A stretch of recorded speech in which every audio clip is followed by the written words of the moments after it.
Hello everyone, welcome to my Knowledge Academy channel. My name is Abhishek Kumar. आपका इस channel में फिर से स्वागत है. आज हम बात करेंगे बिहार बोर्ड के 10th सिलेबस के बारे में. वैसे तो सिलेबस काफ़ी छोटा किया गया है इस बार, क्योंकि कोविड-19 के सिचुएशंस में बच्चे पढ़ नहीं पाए और चाहे एक हो कि क्लासेस नहीं चल पाई इसकी वजह से. तो आई विश दैट कि आप सभी सेफ़ हो, अच्छे हो, सुरक्षित हो और आपकी एग्जामिनेशंस प्रिपरेशंस अच्छी से चल रही होगी. तो लेट्स स्टार्ट. पहला है, हम बात करेंगे विज्ञान के बारे में. तो इसमें 5 यूनिट इसने रखा है इन लोगों ने इस बार. रासायनिक यौगिक, जीव जगत, बिजली और उसके प्रभाव, प्रकाश एवं संचार, प्राकृतिक संसाधन. सबसे ज़्यादा क्वेश्चंस रासायनिक यौगिक से आएगा 25 मार्क्स का. तो आप सबसे अनुरोध है विनम्र भाव से कि आप इस टॉपिक को, इस यूनिट को छोड़िएगा मत. इससे बहुत इम्पोर्टेंट क्वेश्चंस आते हैं. मतलब कि कहा जा सकता है कि अगर ये यूनिट हमारा तैयार हो तो हम अच्छा करेंगे, हमें अच्छा रिजल्ट मिलेगा. तो रासायनिक यौगिक 25 नंबर का है, जीव जगत 20 नंबर का है, बिजली और उसके प्रभाव 18 नंबर का है. यह बीएसबी 10th बोर्ड के लिए है, 10 क्लास के लिए है. बिहार बोर्ड 10वीं विज्ञान का सिलेबस है ये. तो आपसे उम्मीद मैं यही करूँगा कि जो आपको लगता है कि ये हमसे नहीं हो पाएगा वो आप हमें कमेंट करें, बताएं, उस पर आपके लिए हम वीडियो बनाएंगे. तो जीव जगत से 20, बिजली और उसके प्रभाव से 18. तो अगर आपका यूनिट 1, यूनिट 2 और यूनिट 3 3 यूनिट तैयार हो जाता है तो आपको एक अच्छा खासा मार्क्स आ जाएगा. 85 मार्क्स का होगा एग्ज़ाम. 15 नंबर का सब जानते हैं प्रैक्टिकल होता है यहाँ भी. और बात करते हैं अभी हिंदी की. हिंदी में आपके गद्यांश जो है उससे 20 नंबर के क्वेश्चंस आएंगे, लेखन से 15 नंबर का, व्याकरण से 15 नंबर का, पाठ्य पुस्तक से 40 नंबर का. और इसमें 2 पार्ट होते हैं. हिंदी में 2 पार्ट होते हैं, एक से 40 और एक से 10. तो टोटल हो गए 100. तो इसे भी आपको पढ़ना सबसे ज़्यादा पाठ्य पुस्तक ही है. और व्याकरण पढ़ लीजिएगा क्योंकि ये बहुत इंपॉर्टेंट है व्याकरण आपके लिए, और ये बहुत आपका योगदान करेगा एग्ज़ाम के टाइम. तो अब हम बात करते हैं संस्कृत पैटर्न कैसा है बिहार बोर्ड के इस बार. कितने मार्क्स के क्वेश्चंस पूछे जाएंगे. अपठित गद्यांश 13, लेखन 15, व्याकरण और अनुवाद 32 मार्क्स का, पाठ्य पुस्तक से 40 मार्क्स का. हमेशा हिंदी, संस्कृत और इंग्लिश में पाठ्य पुस्तक से, लिटरेचर से हमेशा ज़्यादा क्वेश्चन पूछे जाते हैं. इसका रीज़न सिंपल है कि बच्चे उसे कभी मिस कर देते हैं. कोई बच्चे उसे पढ़ते नहीं हैं, वो ध्यान दे देते हैं व्याकरण पे, अनुवाद पे, पर जो चीज़ें हैं पढ़ने के लिए उसे वो मिस कर देते हैं. इसलिए सबसे ज़्यादा क्वेश्चन पूछे जाते हैं. इनकी पैटर्न्स है. अब हम बात करते हैं सामाजिक विज्ञान के क्या पैटर्न्स आएंगे 2021 के एग्ज़ाम में. इतिहास से आपको 25 नंबर का जो ये टॉपिक्स है इन्हीं से सिर्फ क्वेश्चंस आएंगे आपको. नागरिक शास्त्र से 25 अंक का ये टॉपिक से आप इसे संघवाद, सत्ता का बंटवारा, लोकतांत्रिक विविधता, लोकप्रिय संघर्ष और आंदोलन, लोकतंत्र के परिमाण, लिंग, धर्म और जाति, राजनीतिक दल, लोकतंत्र को चुनौती, यह जो टॉपिक्स है इससे से 25 मार्क्स के क्वेश्चन आपसे पूछा जाएगा. अब बात करते हैं भूगोल. भूगोल से भी 25 मार्क्स के क्वेश्चन आते हैं. 3 पार्ट होता है, तीनों से 25 आता है. और अर्थशास्त्र से 22 मार्क्स का क्वेश्चन आता है. ठीक है. तो हम बात करते हैं भूगोल से. भूगोल में वन्य जीव संसाधन, कृषि संसाधन और विकास, विनिर्माण उद्योग, जल संसाधन, जीवन रेखा, खनिज और ऊर्जा संसाधन. तो अगर आपको कोई टॉपिक समझ में नहीं आई है, जिस पे आपको लगता है कि नहीं हमें ये टॉपिक और पढ़ना चाहिए, तो आप हमें कमेंट करो, आपके लिए हम अलग से वीडियो बनाएंगे इस पर. अर्थशास्त्र, भारतीय व्यवस्था और अर्थव्यवस्था और उसका विकास, पैसा और क्रेडिट, उपभोक्ता अधिकार, वैश्वीकरण और भारतीय अर्थव्यवस्था. ये अर्थशास्त्र से क्वेश्चन आते हैं 22 अंक का.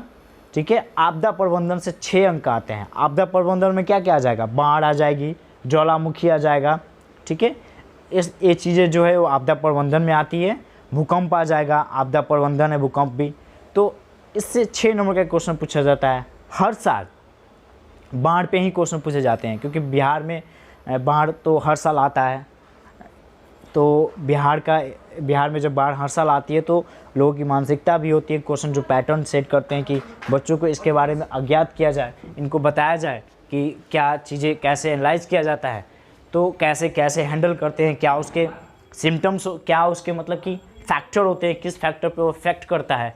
तो मैक्सिमम बाढ़ पे ही क्वेश्चन एराइज होते हैं।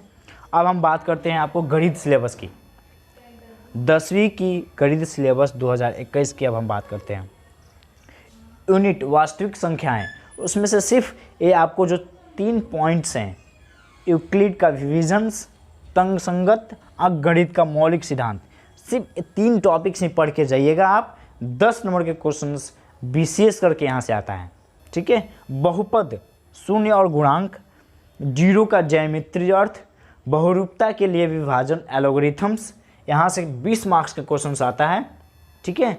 रेखा समीकरण, द्विघीय समीकरण और अंकगणितीय प्रगति, ठीक है। यहाँ से भी क्वेश्चन हमें 20 नंबर के आते हैं। यहाँ से भी, इसमें रिटेन नहीं है, लिखा नहीं है, लेकिन मैं बता दे रहा हूँ, यहाँ से भी क्वेश्चन 20 नंबर के आते हैं, तो आप इसे भी पढ़िएगा। विशेष करके द्विघीय समीकरण का परिचय के साथ साथ वर्ग को पूरा करने की विधि, द्विघीय फॉर्म के लिए भिन्न, ये तरीके आप पढ़ लेना, समझ लेना, क्योंकि यहाँ से क्वेश्चंस हर साल पूछे जाते हैं और आई होप इस साल तो पक्का ही पूछेगा, क्योंकि कोई और टॉपिक्स है ही नहीं ना, कोई और इम्पोर्टेंट टॉपिक्स है ही नहीं। तो वो मैथ्स है, तो मैथ्स में थ्योरी दे नहीं सकते, इसलिए वो ज़्यादातर nth टर्म लाइक जैसे अंगणित प्रगति है, एक अंगणित प्रगति nth टर्म के बेस पे इस तरह के क्वेश्चन, इस पे क्वेश्चन बहुत आते हैं, हर साल आते हैं 3-4 क्वेश्चन, इस बार भी आएंगे।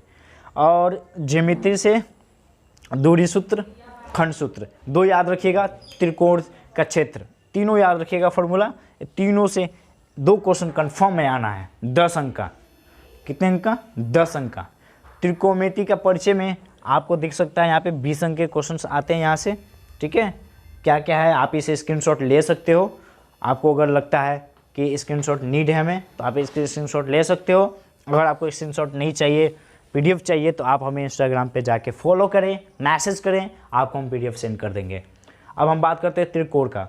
इसमें पाइथागोरस प्रमेय का प्रूफ पक्का आता है, हर 30 मार्क्स का क्वेश्चन आता है, और पाइथागोरस प्रूफ तो कंफर्म ही है कि आता है, ठीक है।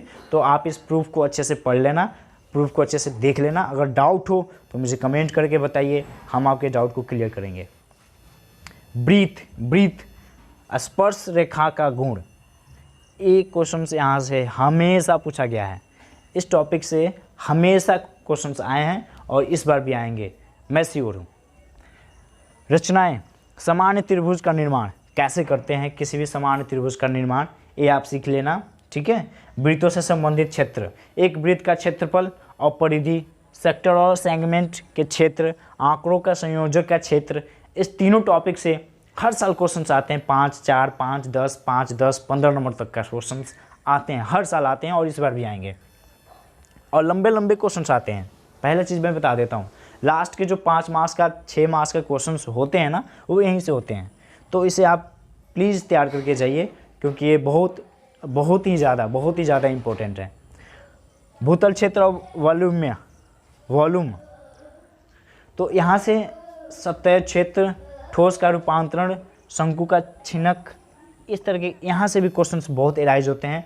सो गाइज आप इसे पढ़िए अच्छे से। अगर आपको समझ में नहीं आती है तो आप हमें कमेंट करो, आपकी हम कमेंट सेक्शन पे वीडियो बनाएंगे एक, ताकि आपका डाउट क्लियर हो सके। आंकड़े से भी क्वेश्चंस आते हैं, 10 मार्क्स के क्वेश्चंस आते हैं, और प्रायिकता, इससे भी क्वेश्चंस आते हैं, ठीक है। इससे हर साल लगभग एक क्वेश्चन तो कंफर्म ही होता है लॉन्ग क्वेश्चन में, 5 नंबर का क्वेश्चन कंफर्म है कि यहाँ से आएगा। तो गाइज़ आप इसे अच्छे से पढ़ो, अच्छे से ध्यान दो, और अगर आपका कोई डाउट हो तो आप हमें कमेंट सेक्शन में टाइप करो, भेजो। अगर आप कमेंट में नहीं कर सकते तो इंस्टाग्राम आईडी है वहाँ, आप उस इंस्टाग्राम आईडी पे जाएं, शेयर करें अपने डाउट को, मैं उसका जवाब देने का पूरा प्रयत्न करूँगा। धन्यवाद।